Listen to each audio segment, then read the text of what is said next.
좌우에 앞뒤에 계신 분들하고 우리 같이 악수하면서 한번 인사하겠습니다. 인사하실 때 주님의 권능을 인정합시다. 시작. 주님의 권능을 인정합시다. 네. 예수 그리스도의 권능, 하나님의 긍휼의 역사를 여러분 시인하시기 바랍니다. 그냥 말로만 아니고 마음으로 아멘 하면서 자기 입술로도 자기 삶으로도 예수 그리스도의 역사와 그 은혜와 그 권능을 인정하는 성도가 될 때 그 심령 속에 하나님의 은혜가 충만하게 임할 줄로 믿습니다. 어제 우리 이공동체 SHB에 새로 오신 우리 성도님들하고 우리 영장 원사님 같이 예배를 드렸어요. 신방을 처음 시작을 했습니다. 근데 얼마나 제가 마음이 좋았는지 몰라요. 그 새로 오신 분들이 같이 이렇게 모여서 같이 예배 드리면서 하나님 말씀을 나누고 갈비탕도 먹었어요. 점심에 너무 맛있더라고요. 너무 잘 먹었습니다.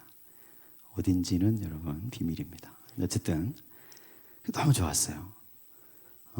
항상 우리 하나님께서 살아계시는 것을 저와 여러분이 믿고 같이 예배하는 자리, 예배하는 가정, 그 예배하는 공동체 가운데 주의 사랑과 은총의 역사가 임하게 될 줄로 믿습니다. 3월달 여러분 신방 받아주세요. 가정마다 신방하고 그리고 주님의 이름을 높이는 시간이 되시기를 바랍니다. 예수 그리스도의 권위, 권세, 능력을 지난번에 말씀드렸죠. 권능을 엑수시아 이렇게 얘기한다고 했죠. 헬라어로. 이 엑수시아는 예수 그리스도의 고유의 권위입니다.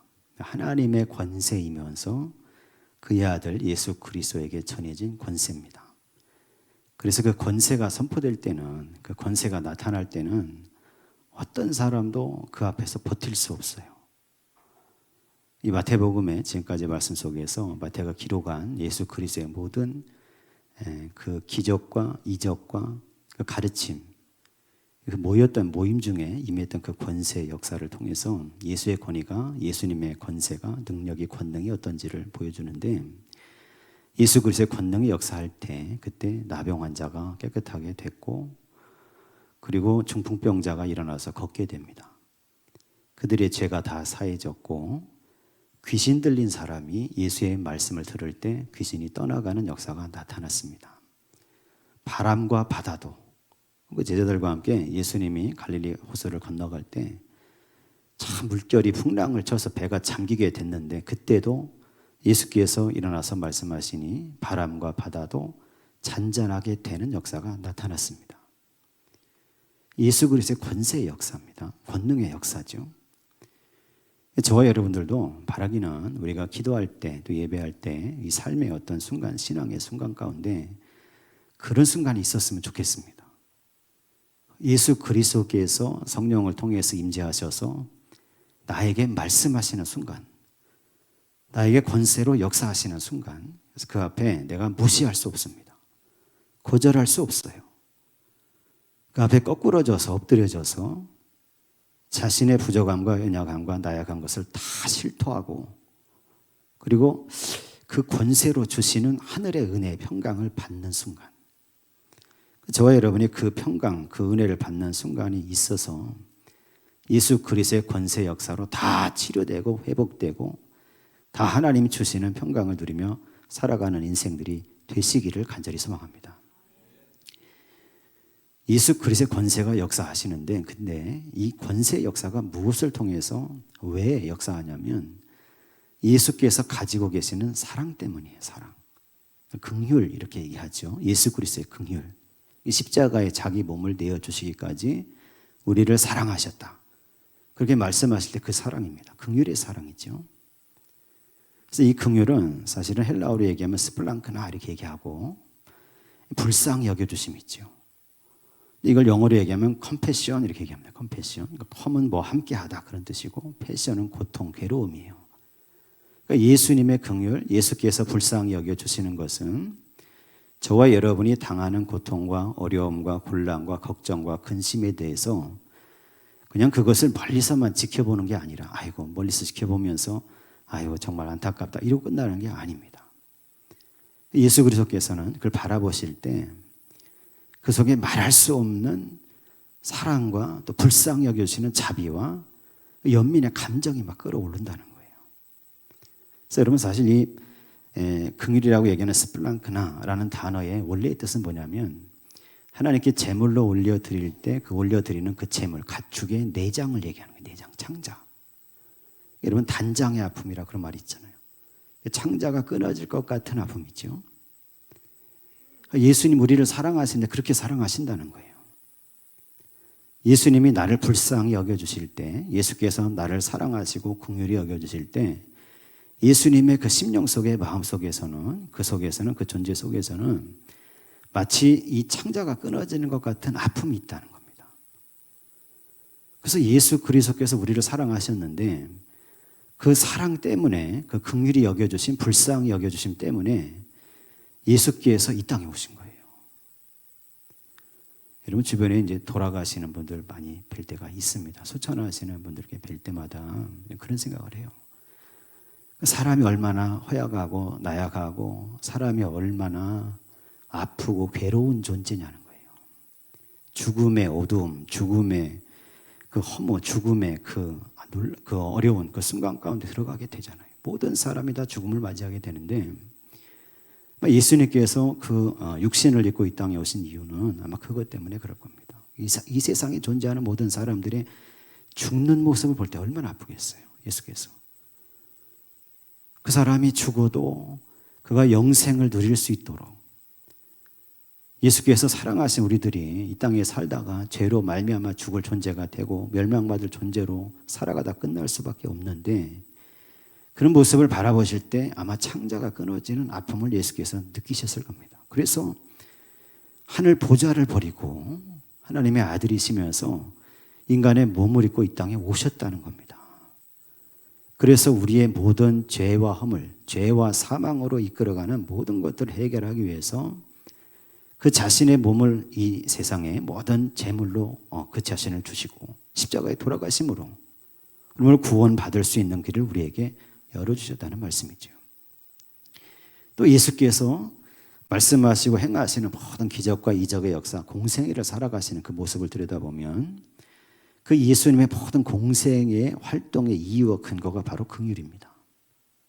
이 마태복음 9장 36절에도 그런 말씀이 있어요. 무리를 보시고 예수 앞에 나와서 간구하고 기도하고 치료받기를 원하고 그 앞에 나와서 예수님과 함께하기를 원하는 그 무리를 바라보시고 예수께서 불쌍히 여기셨다 그렇게 되어 있어요. 그들이 목자 없는 양과 같이 고생하며 기진하는 것을 보고 예수께서 불쌍히 여기셨다는 겁니다. 불쌍히 여기셨기 때문에 오병이어의 기적의 역사도 베풀어 주셨어요. 배고파하는 많은 무리들을 보면서 그들이 불쌍히 보였던 거죠. 나사로도 살려주셨어요. 마리아 마르다가 슬피 우는 모습을 보고 그 속에 긍휼이 막 일어난 거예요. 예수님께. 나인성의 과부도 마찬가지입니다. 과부의 외아들이 죽었을 때 그걸 보고 슬퍼하는 그 어머니를 보면서 긍휼의 마음이 올라와 예수께서 참을 수가 없었던 거죠. 그래서 그 아들을 살려주셨어요. 회당장 야이로의 12살 난 딸이 죽었을 때도 마찬가지입니다. 아버지가 와서 내 딸을 살려달라고 애원하는 아버지의 모습을 보면서 불쌍히 여겨주시는 마음이 예수께 충만히 일어났다는 겁니다. 그래서 그의 집으로 가셨고 그 죽은 딸의 손을 잡아서 달리다쿰 하면서 일으키시니 그 딸이 살아나게 됐어요. 예수께서 하신 모든 기적과 이적, 모든 치유와 능력의 역사의 근본, 이유, 근거는 바로 예수 그리스도의 긍휼, 불쌍히 여겨주심이에요. 저와 여러분이 기도하면서 예배하면서 우리가 그걸 구해야 됩니다. 뭘 구합니까? 예수님의 긍휼의 역사를 구해야 됩니다. 예수님 나를 불쌍히 여겨주십시오. 여러분 기도할 때 그렇게 기도하시기 바랍니다. 하나님 나를 들여다봐 주시고 내 인생을 하나님 함께하여 주셔서 연약한 내 삶을 붙잡아 주시고 연약한 내 육체를 붙들어 주시고 연약한 내 마음과 생각을 붙잡아 주시옵소서. 나를 불쌍히 여겨주셔서 예수님의 사랑과 예수님의 은총이 임하셔서 내가 회복되게 하시고 그 하나님 은혜 가운데 치유받아 살아가는 성도로 살게 하여 주옵소서. 저와 여러분이 그 예수 그리스도의 긍휼, 불쌍히 여겨주시는 이 스플랑크나 이 불쌍히 여겨주시는 긍휼의 역사에 의지하여 기도할 때 예수 그리스도의 엑수시아, 권능의 역사가 임하게 될 줄로 믿습니다. 예수께서는 그 사역을 이 긍휼의 사랑으로 펼쳐가셨어요. 근데 오늘 말씀해 보니까 마태복음 11장에 들어가면서 세례 요한이, 이 말씀 읽어보니까 세례 요한이 예수님을 의심했던 겁니다. 그 말씀 한번 읽어볼 텐데 여러분 2절 3절 한번 찾아서 읽어보겠습니다. 마태복음 11장 2절과 3절입니다. 요한이 옥에서 그리스도께서 하신 일을 듣고 제자들을 보내어 예수께 여짜오되 오실 그이가 당신이오니이까 우리가 다른 일을 기다리오리이까. 아멘. 지금 세례 요한이 어디 있냐면 감옥에 갇혔습니다. 세례 요한이 감옥에 왜 갇혔습니까? 그때 유대 분봉왕이었던 헤롯 안티파스가 자기 아내가 있었어요. 멀쩡한 아내가 있는데 그 아내하고 이혼하고 정략 결혼을 했던 아내이기 때문에 돌려보냈습니다.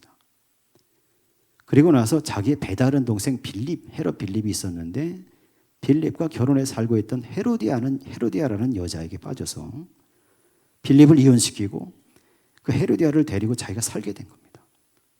멀쩡한 아내를 버리고, 아니 자기 동생 살아있는데 결혼해 살던 그 아내를 데려다가 자기 왕비로 삼았으니 그 일에 대해서 많은 사람들이 불만을 가졌겠죠. 유대교 사람들이 그러겠죠. 다른 사람들은 아무 말도 못하는 거예요. 왕이니까. 세례 요한은 걸 참지 못했던 거죠. 그 일은 잘못됐다고 사람들 앞에서 막 이야기하고 다니니까 이 헤롯 안티파스가 이제 이 세례 요한을 잡아서 감옥에 가둬둔 겁니다. 세례 요한이 감옥에 갇혔을 때 그때 그 소식을 듣고 예수께서 공생애를 시작하셨어요. 말씀해 보니까 공생애를 시작하시고 쭉 이제 활동을 해가시면서 가르치시고 여러 가지 기적과 이적을 베푸시면서 그 예수님의 일들을 행하시는데 세례 요한이 갇혀서 감옥에서 그 얘기를 듣는 겁니다. 자기 제자들을 통해서, 세례 요한의 제자들이 있었어요. 그때 이 제자들을 통해서 예수님이 지금 무슨 말씀을 어디서 하고 계시고 어떤 사람들하고 같이 계시고 뭘 누구를 고치셨고 뭘 하고 계신다는 사실을 다 보고를 했던 거죠. 근데 세례 요한이 그걸 듣고 나서 제자를 통해서 물어본 게 오늘 3절의 말씀이에요. 오실 그이가 당신이 옵니까? 우리가 다른 일을 기다려야 됩니까? 이게 무슨 얘기입니까? 사실 세례 요한은 예수님 하나님 아들이신 것을 알고 있었어요. 갇히기 전에. 예수께서 누구에게 세례 받으셨습니까? 세례 요한에게 세례 받았죠. 그때 세례 받으러 나오는 예수님 바라보면서 세례 요한이 뭐라고 합니까? 이분은 성령과 불로 세례를 베푸시는 분이다 하고 예수님 요청에 의해서 그가 예수님께 세례를 베풀었고 예수께서 요단강에서 올라오실 때 하늘이 열리며 비둘기같이 성령이 내려오셨고 그때 하늘에 소리가 났잖아요. 다른 사람이 얘기한 게 아니고 하나님께서 직접 하늘에서 이는 내 사랑하는 아들이다. 내가 그를 기뻐한다 하면서 하나님께서 선언하신 말씀을 들었습니다. 그러니까 세례 요한은 예수님 하나님의 아들이신 걸 알고 있었습니다. 근데 자기가 감옥에 갇혀서 예수께서 그 이후에 공생애 하는 걸 가만히 듣다가 의심이 생겼어요. 좀 당신이 정말 그분입니까? 아니면 다른 사람 기다려야 됩니까? 하고 물어봤다는 거예요. 왜 그랬을까 도대체? 가만히 생각을 해봤어요. 저도 왜 이 사람이 그런 얘기를 했을까? 가만히 생각을 해보니까 다른 게 아니라 이것 때문이에요. 그건 뭐냐면 예수님은 긍휼의 방식으로 불쌍히 여겨주시는 방식으로 하나님의 나라를 시작하셨고 이루셨고 그 사역을 이루어 가셨습니다. 그래서 예수님께서는 누구를 찾아다닙니까? 가난하고 병들고 힘든 사람들을 찾아다녀요. 그리고 예수님의 제자들은 다 어떤 사람들입니까? 그 당시에 별 볼 일 없는 사람들이에요.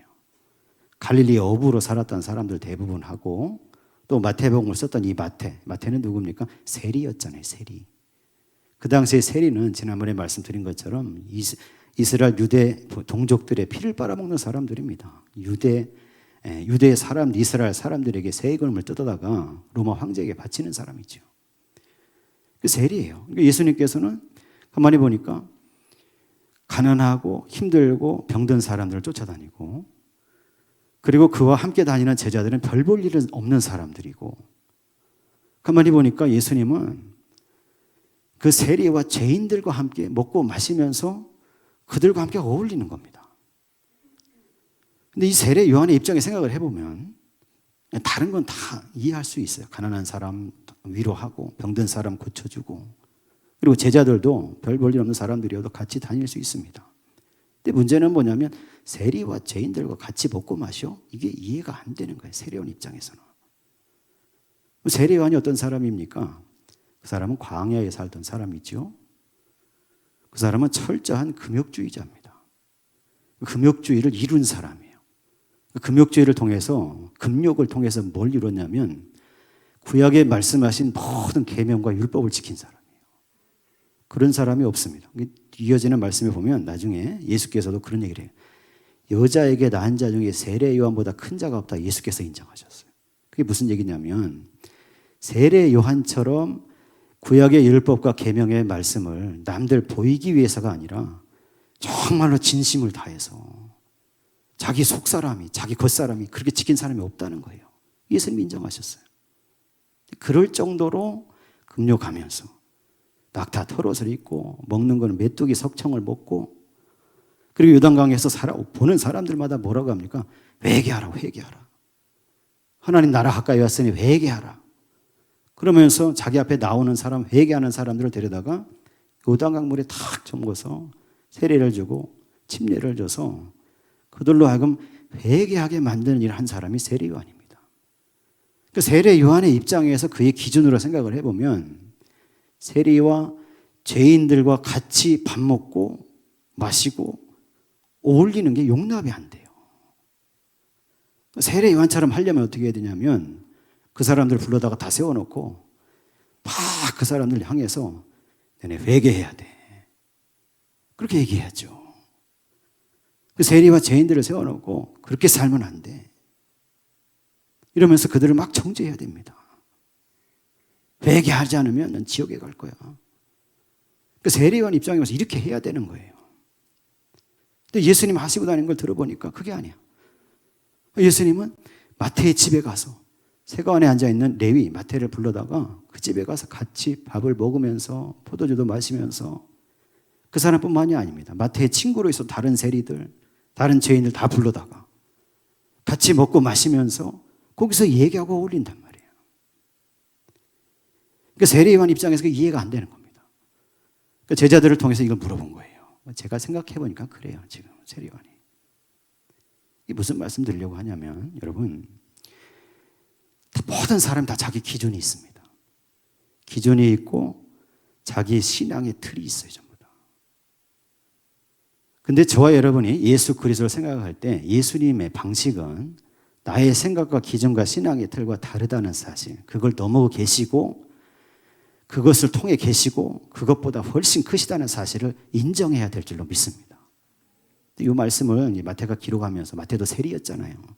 왜 마태가 이 부분을 세밀하게 자세하게 기록을 했는가 생각을 해보니까 그거예요.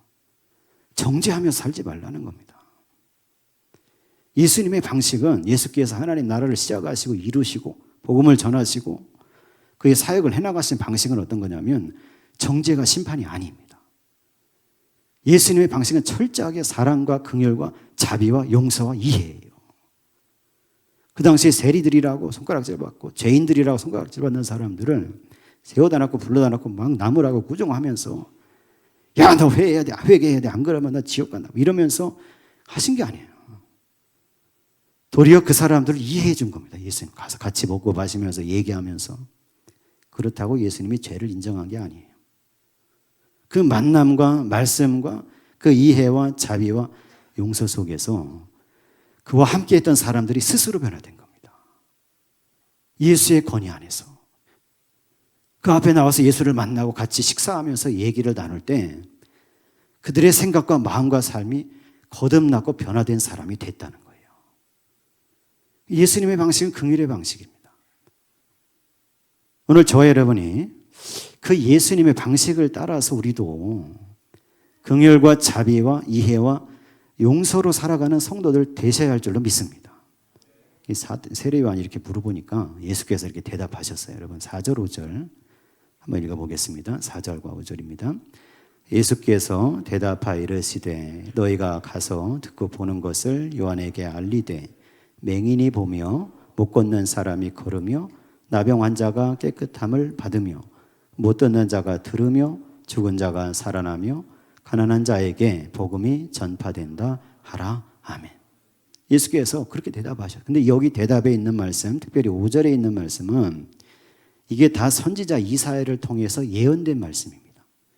여러 가지를 말씀하셨지만 이게 무슨 얘기냐면 선지자 이사야의 예언이 성취됐다는 겁니다. 지금 세례요한이 뭘 물어봤습니까? 오실 그분이 당신, 즉 메시아가 당신입니까? 아닙니까? 이걸 물어봤잖아요. 예수께서는 선지자 이사야가 메시아에 대해서 예언한 부분들이 지금 다 이루어졌다는 겁니다. 그러니까 예수 그리스도가 누구라는 메시아라는 거죠. 근데 저와 여러분이 이 말씀을 또다시 생각을 해보면 이게 뭡니까? 지금 하나님의 나라가 시작되고 이루어졌다는 그 자리에. 어떤 방식으로? 예수님의 방식으로. 세례 요한의 방식이 아닙니다. 정죄하고 심판하고 그게 아니라 긍휼과 자비와 사랑과 이해와 용서 속에서 이루어졌다는 거예요. 오늘 저와 여러분이 하나님의 나라를 이루고 누리는 성도들이 되셔야 할 줄로 믿습니다. 제가 늘 말씀드리잖아요. 천국은 하나님 나라는 죽어서 마지막에 가겠죠. 그런데 더 중요한 천국은 어디 있습니까? 지금 와 있어요. 여기. 제 말이 아니고 예수님의 말씀이에요. 이게. 지금 예수 믿는 너희들의 마음속에, 예수 믿는 너희들의 이 모임 속에, 교회 속에, 예수 믿는 너희의 가정 속에 하나님 나라가 와 있다는 거예요. 지금. 근데 그 나라를 어떻게 참여하고 이루냐? 그건 정죄가 아니고 심판이 아니고 그건 예수님을 따른 이 긍휼과 사랑과 자비와 이해와 용서를 통해서 참여할 수 있다는 겁니다. 오늘 저와 여러분이 이 나라를 이루고 누리셔야 될 줄로 믿습니다. 그러므로 오늘 저와 여러분은 예수님을 닮아서 긍휼의 사랑을 드러내고 나타내시기를 간절히 소망합니다. 이해하고 용서하고 품어주는 성도가 되어야 할 줄로 믿습니다. 받아주는 사람이 되어야 돼요. 받아주는 사람. 다른 사람 받아주는 거예요. 다른 사람. 나와 다른 사람. 얼굴이 다르고 생긴 것이 다르고 뭐 성별이 다르고 이름이 다르고 이런 다름도 다름이겠지만 나와 성격이 다르고 신앙의 패턴이 다르고 기도하는 모습도 다르고 찬양하는 방식도 다르고 예배에서 중요하게 생각하는 것도 다르고 인생의 삶을 살아가면서 다른 생각을 가지고 살아가는 사람이 그 사람들을 잘 받아주고 품어주라는 거예요. 예수님처럼 그들을 섬기고 같이 하고 같이 먹고 마시면서 하나님 은혜를 나누는 사람이 되라는 거죠. 그 자리 가운데 하나님 나라가 있고 그 나라가 저와 여러분의 삶 속에 평강을 가져다 준다는 거죠. 오늘 저와 여러분이 그 나라에 참여하는 성도들이 다 되시기를 간절히 소망합니다. 다시 한번 말씀을 드립니다. 예수님의 방식은 정죄가 아닙니다. 예수님의 방식은 불쌍히 여겨주는 사랑이에요. 저와 여러분이 그 마음으로 우리도 예수님을 닮아서 불쌍히 여겨줄 줄 아는 그런 성도들이 다 되시고 그 마음 가운데 그 일, 그 말과 행실 가운데 임하시는 하나님의 나라를 누리고 살아가는 성도들이 다 되시기를 간절히 소망합니다. 누가복음 17장 20절에서 21절 귀한 말씀이죠. 하나님의 나라는 볼 수 있게 임하는 것이 아니고 또 여기 있다 저기 있다고도 못하리니 하나님의 나라는 너희 안에 있느니라. 예수님 말씀이에요. 저와 여러분의 심령 가운데 하나님 나라가 있고 우리의 모임 가운데 하나님 나라가 있고 우리 중에 와 계신 성령으로 와 계신 예수 그리스도 안에 하나님의 나라가 있습니다. 말씀을 통해서 그 나라를 발견하시고 저와 여러분이 그 안에 주시는 평강을 누리며 그 나라를 누리며 살아가는 성도들이 다 되시기를 예수 그리스도의 이름으로 간절히 축원합니다.